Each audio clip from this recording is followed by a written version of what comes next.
안녕하세요. 아임플래너입니다. 오늘은 블로그 포스팅 제목에 관련된 얘기를 해보려고 해요. 블로그를 하면서 꾸준히 하기 어려운 이유가 뭘까요? 생각해봤어요. 제가 요즘 유튜브를 하다 보니까 열심히 영상을 찍고 편집하고 업로드를 했는데 조회수가 많이 나오지 않으면 좀 속상하더라고요. 이게 맞나 아닌가 생각하게 되고 블로그도 마찬가지일 것 같은데요. 내가 열심히 뭐 두세 시간을 정성스럽게 글을 썼는데 아무도 봐주는 사람이 없다면 어떨까요? 기대하면서 글을 올렸는데 읽은 사람이 없으면 좀 의욕이 저하되지 않으신가요? 그래서 오늘은 방문자가 많은 블로그는 어떻게 만들어지는 건지 그 부분에 대해서 얘기를 해드리려고 해요. 쉽게 생각해 볼게요. 네이버는 검색 기반 플랫폼이에요. 네이버에서 이 초록창 보이시죠? 사람들은 여기서 수많은 궁금증을 검색을 하게 되는데요. 일어나자마자 오늘 날씨를 검색하는 사람도 있을 테고, 사건, 사고는 없나 여러 정보들을 보게 될 거예요. 그러면 방문자가 많은 블로그를 만들기 위해서는 검색이 많이 되는 블로그를 만들면 됩니다. 이게 무슨 얘기냐고요? 제 블로그 유입 경로를 보고 자세히 설명을 해드릴게요. 일단 네이버 화면에서 제 블로그를 들어옵니다. 그러면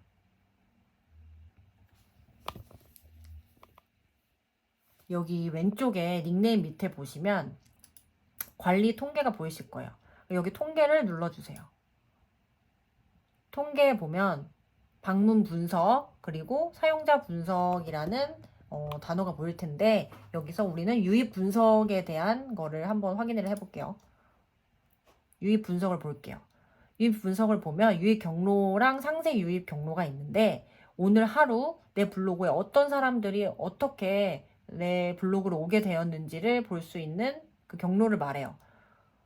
일단 오늘 제 블로그는 통합 검색으로 55%가 들어왔고 모바일 기준이 모바일로는 55%가 들어왔고 PC로는 24% 정도가 들어왔어요. 나머지는 이제 기타 검색으로 이제 유입이 된 것 같고 그러면 여기서 상세 유입 경로를 보면 근로장려금, 파킹통장 금리 비교, 실업급여 조건, 뭐 적금, 파킹통장 추천 등 여러 가지의 키워드에 대한 유입으로 이제 사람들이 블로그에 왔잖아요. 이 유입을 보면서 이런 키워드들로 사람들이 내 블로그를 방문했구나라는 걸 이제 알 수 있어요. 지금 한번 본인의 이제 블로그를 들어가 보셔가지고 사람들이 어떻게 내 블로그에 들어왔는지를 한번 보시면 좋을 것 같아요. 자, 그러면 이렇게 사람들이 유입시킬 수 있는 포스팅 제목은 어떻게 쓰면 되는지에 대한 얘기를 또 해볼게요. 그 과정을 설명해 드릴게요. 일단 주제를 잡으세요. 어떤 글을 쓰고 싶은지 주제를 찾아보세요. 제 블로그 주제 있잖아요. 자기의 본인의 블로그 요리, 맛집, 뭐 육아, 뷰티, 경제 등 여기에 맞는 주제를 하나 선택하시고 키워드를 하나 찾으시면 돼요. 키워드가 뭐냐면 사람들이 검색하는 문장이나 단어를 얘기해요. 예를 들면 저는 경제 블로그니까 경제와 관련된 주제를 하나 찾아볼게요.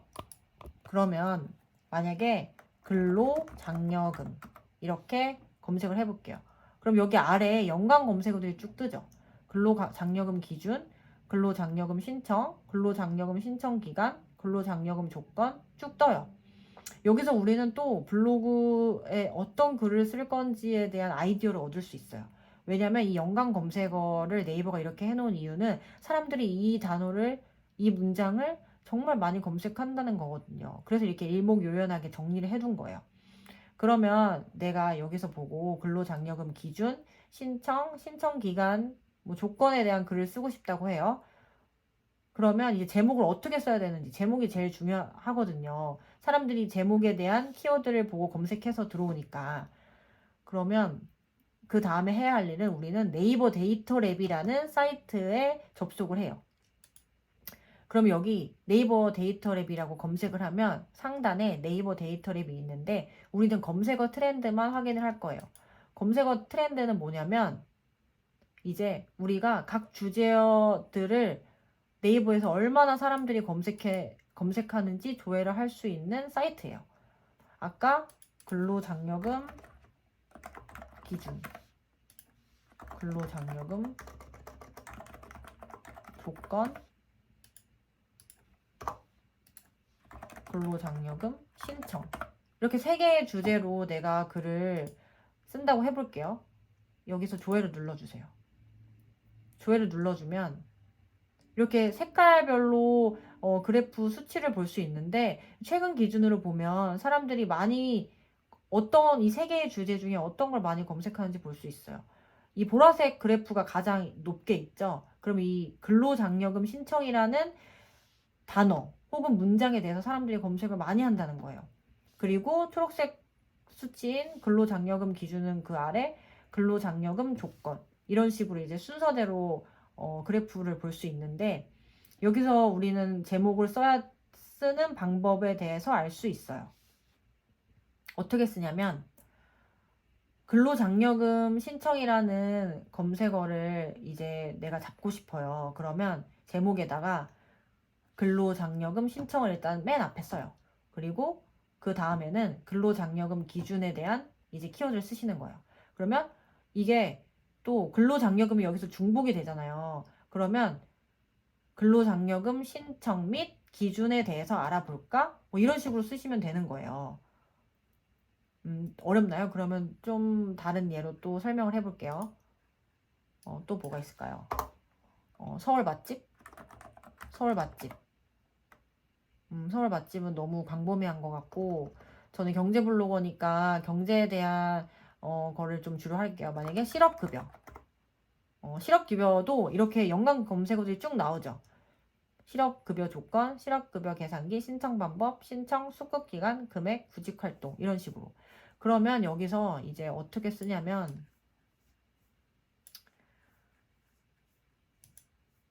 여기서 키워드를 다 잡을 생각은 하지 마세요. 왜냐면 너무 많이 잡으면 네이버가 다 잡아주는 것 같진 않더라고요. 그래서 가장 좋은 건 키워드 한 3개 정도, 2개 써도 되고 2개나 3개 정도 제목에 이제 쓰시는 걸 추천하는데, 만약에 내가 실업급여 조건, 그리고 실업급여 계산기, 실업급여 신청 방법, 이렇게 3개의 키워드를 잡고 싶다고 하면 어떻게 쓰냐면 실업급여 조건 및 뭐 신청 방법 알아볼까? 뭐 이런 식으로 쓰시면 되는 거예요. 어려우신가요? 어렵게 생각하지 않으셔도 될 것 같아요. 이게 처음에는 좀 어려운데 계속 하다 보면 어떻게 써야 되는지 감이 올 거거든요. 제가 이제 글을 발행을 많이 해봤는데, 발행해서 살펴보니까 검색량이 적은 키워드들은 1시간에서 3시간 사이 내에 이제 페이지에 반영되는 것 같고, 검색량이 많은 키워드들은 6시간에서 8시간 후에 반영되는 것도 있더라고요. 처음에는 제가 글을 쓰고 이거 반영이 안 되는 건가? 내 글이 저 뒤에 있는 건가라고 생각해서 좀 실망했었는데, 좀 지나니까 그 키워드가 검색에 잡히면서 사람들이 많이 유입이 된 적이 있었어요. 자, 그러면 정리를 해볼게요. 첫 번째, 내가 쓸 주제를 찾아본다. 두 번째, 주제를 찾았으면 키워드를 찾아야 한다. 키워드란 사람들이 많이 검색하는 문장 혹은 단어이다. 세 번째, 키워드를 네이버에서 검색을 해본다. 네 번째, 연관 검색어를 살펴본다. 다섯 번째, 연관 검색어를 보고 네이버 데이터 랩에서 검색량이 얼마인지 살펴본다. 여섯 번째, 검색량이 많은 순서대로 포스팅 제목을 조합해 본다. 어려우면 그 1페이지에 있는 블로거들의 제목을 한번 유심히 살펴보세요. 어떤 식으로 썼는지. 그러면 제 설명이 더 이해가 잘 가실 거예요. 어떠신가요? 어려우신가요? 하지만 이렇게 제목을 써도 내 포스팅이 저 멀리 뒤에 숨어 있다면 사람들이 내 블로그에 들어올 리가 없겠죠? 1페이지에 없다면 유입량은 굉장히 적을 거예요. 어떻게 해서든지 사람들이 내 블로그를 찾게 만들기 프로젝트, 우리 한번 해봅시다. 다음 영상에서는 어떻게 내 포스팅이 상위 노출될 수 있을지 그 부분에 대해서 한번 얘기를 해볼게요. 좋아요, 구독 눌러주시면 좋은 컨텐츠를 만드는데 힘이 됩니다. 안녕.